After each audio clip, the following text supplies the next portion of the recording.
Welcome back to Project Live Awake, all about mastering your mindset, raising your vibe so that you can truly live an inspired and awakened life. Today's episode is all about living from the heart. It's actually going to be a series, so I hope you'll watch it in its entirety, but this is episode 1. And I wanted to start out with a quote that we've all heard since we were children, and that is, follow your heart. And that's really what we're going to be diving in today is why. Why would you want to do that, and how? Most importantly, how do we follow our heart? So stick around.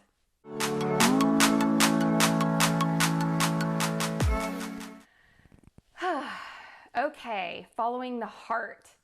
This on my spiritual journey just honestly has been probably one of the most difficult things to truly understand. And I think if I had to put a finger on it for me personally, and maybe this rings true for a lot of you guys out there, and that is we live in such a society that is beating that drum of go, analyze, think, get it done. It's all about your brain and thinking. And so we're trained with that in school. There's no classes on living from the heart or how to follow your heart. And so it's just unfortunate that in our society, we don't put a lot of value on that. So I really wanted to address that today. The biggest reason I want to address it is I think that is shifting.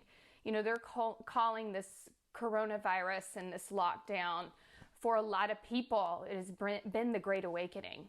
The Great Awakening in the sense that people for the very first time in their adult life have had a chance to slow down and to stop their constant patterns of what they do day in and day out, which honestly, depending on what study you look at, 70 to 90% of that is on autopilot. Our days, we're just going through the motions. We're getting up in the morning, we're brushing our teeth, we're doing whatever we need to do, we're commuting to work, getting to work, thinking, problem solving, thinking, commuting home, exhausted, and by the time we go to bed at night, we have no time or energy to ponder anything along the lines of, am I truly happy with where I'm spending my time? Do I really enjoy, as in, am I in joy at my current career? And the answer for some of you may be yes, which is great. But for a lot of people, they're waking up to this great awakening, which is, I think that there's more for me. And this has really been their first opportunity. So you're seeing this shift that's starting to occur between putting all of this value in this thinking and doing and action and more value into what is it that I want out of life? How can I truly be of service? How can I live my purpose? And these kind of thoughts are really much more of those heartfelt thoughts. So why would you want to get in touch with your heart? Because while your brain is great at certain pieces of information coming in from your senses and great at telling your body what to do, your heart has an intuitive sense about it. Your heart operates with emotions like gratitude. Your heart is the softer part of you that truly guides a lot of your decisions, whether you know it or not. And so to be able to put this heart brain into balance and to live your life from that place is truly a full and joyful life. So I think many of us are pretty aware of our brain and how it functions and, the processing that I was speaking of. I don't think any of that comes as a surprise to anyone. But something that we haven't learned a lot about, and they're just really starting to understand, they do a lot of studies at the HeartMath Institute. And they're really starting to understand the brain as also a processing center, that there's actually something called the heart brain because we have neurons in our heart. And actually, the electromagnetic frequency that has been studied and measured is stronger. It's actually 60 times stronger than the brain. So there's just now, we've always known spiritually that the heart is involved, our gut and those sorts of things, but we're really now finally understanding it from more of a scientific perspective. And so now we can really begin to understand its purpose and how it functions in coherence with the brain to really give us that full picture of everything that's going on and to also give us that fullness that we can experience in life. So as we experience this fullness, as we start to tap more into the heart power, we begin to experience more of those full emotions like joy, like compassion, understanding, love, gratitude. And it is at first really a conscious process. At least that's how it's been for me. A little bit about the evolution of my journey here. When I first started meditation, the biggest thing I started to wrap my head around is my thoughts and how I'm not my thoughts. And then I started to look at the quality of my thoughts. And so as this has progressed, you start to really drop from this head space into the heart space. And what that really does for you is it takes you a lot out of your ego. It's almost like your heart helps you transcend the situation to see it from a bigger perspective. And so what I'd like to do with you all is to just start to practice this so that you can see what it feels like. And then the biggest thing that you'll have to do to practice it out in your own lives is to first realize that you're in a thought or a situation or an emotional pattern. And that's the most important thing, is to catch yourself. And then once you catch yourself, you can begin this process that we're about to learn together and begin to sort of transcend whatever your normal pattern would be. So, for example, if your normal pattern is to just get angry and fly off the handle about a certain situation, first we have to recognize that pattern. And second, we have to be willing to want to do it differently. And third, we take whatever, I guess if you want to look at it as a chemical reaction or emotional trigger is going on in the brain, and begin to breathe it down into the heart. In the heart, it's like it kind of silences it and just gives it a new meaning. It gives it a calmness. It gives it a different perspective. So let's practice that together. Okay, so you don't have to do this with your eyes closed, but just to kind of initially feel the shift that goes on, it would be nice if you could just for this practice, but this is something you can do literally in the heat of an argument when you're staring somebody dead in the eye. But for this, I want you guys to be able to feel the shift. And the shift is just, right now, let's just be in our head for a minute. So just close your eyes and just take a minute to just be kind of in your headspace. And just kind of looking at maybe the thoughts that are coming. Maybe you're thinking something along the lines of, I have no idea what she's talking about, or how much longer is this going to go? Or even, this is cool. Okay, I'm looking at my thoughts here. So just begin to see what that feels like.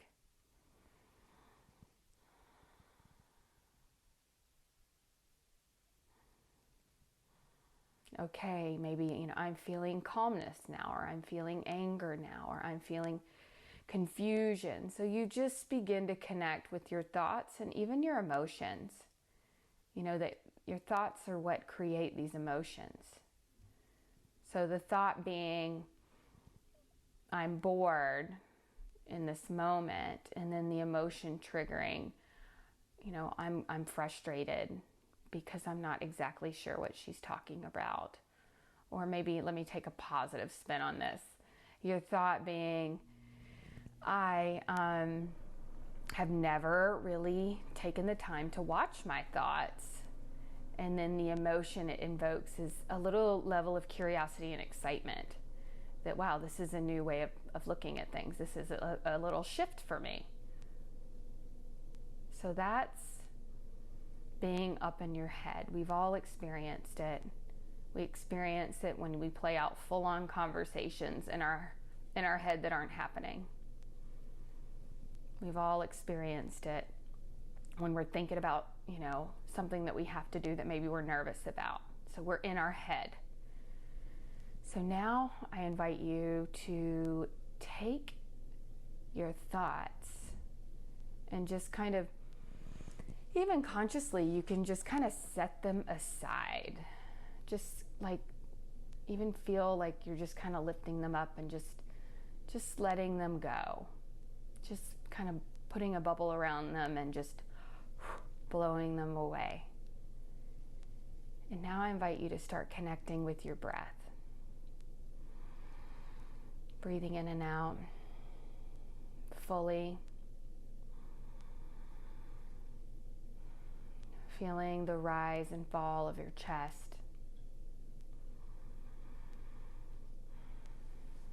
Maybe putting your hand over your heart.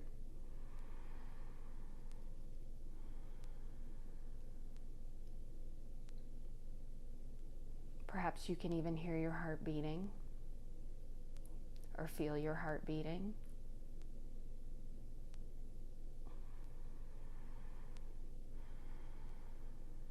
And just understanding if you start to go back up into thought, just remind yourself that we have dropped our awareness into our heart, and that's where we are now. We can think later.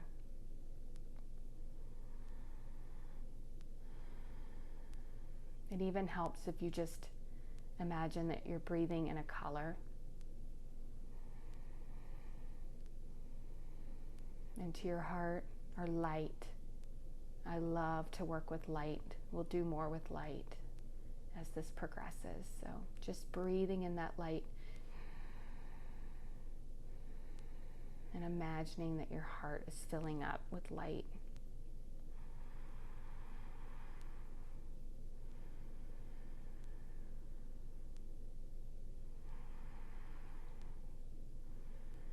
And just making the intention for your heartbeat and your breath to just start to feel in sync.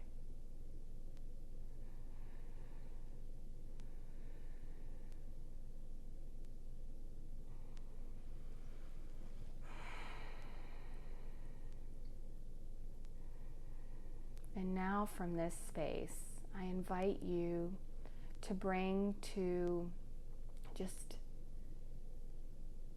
a thought or a feeling of gratitude. Maybe it's a person and you can just picture them in front of you. Maybe it's a vacation.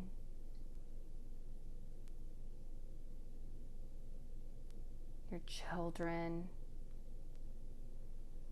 Whatever it is for you, just start to breathe that in and feel that from your heart.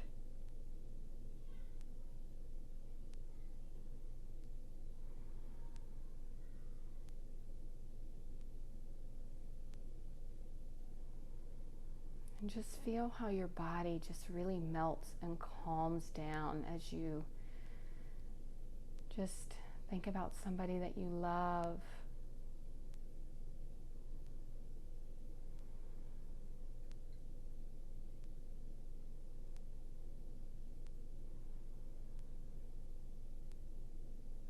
And as you start to cultivate these sorts of feelings, these come from your heart.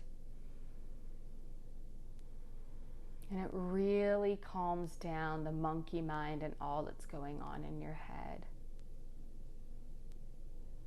And that breathing together starts to create a coherence, a heart-brain coherence between the two. So I invite you now to just come back here and open your eyes. And I just wanted to say a few things before we wrap up, and that is, you can do that. Like I said, that was a very long process of it because I really wanted you to see the difference of, feel the difference, not see, really feel the difference between when you're swimming around in your mind and when you're putting your intention and focus and awareness in your heart. And so what I would invite you to do is, when you go throughout your day, practice this. First off, as I said before, practice noticing where your thought is. What is it telling me? Am I being triggered? What does it want? What types of emotions is this thought evoking? Okay? But then from there, just take a moment and just shift your awareness and say, all right, that will be there in a minute. Okay? For now, I'm just going to take a few, I like to call them heart breaths, just breathing in and out of your heart, just a few times. And then you're more than welcome to go back up into your head, but just notice the difference. See if there's any shifts, because what the heart math has found is just a few breaths consciously in those moments takes you out of that fight or flight sort of response that our brain just loves to do and pump us full of cortisol. That's the stress hormone. And right now with our busy lives, maybe not right this second, but our modern day life, we're spent 70% in that fight or flight place. And that is wreaking havoc on our body. There's been a lot of studies looking at cortisol and all the different implications for our health that it has. So if we can begin to shift our awareness from up here and just take a minute to bring it down here, you're going to see a huge change in how you interact with other people, interact with yourself, respond to certain situations, and you might just see that things that used to get you triggered, well, now if you can just take that moment to make that decision to shift, you're going to see that it doesn't trigger you, or at least not as much. So stay tuned for the next episode. We're going to dive deeper into this process and just continue to look at how we can shift ourselves from our brain and into our hearts and live there more and more every day. But again, thank you so much for being here. Don't forget to hit the like button if you liked what you heard, and subscribe so that you can follow this heart series along. And as always, please keep shining your light.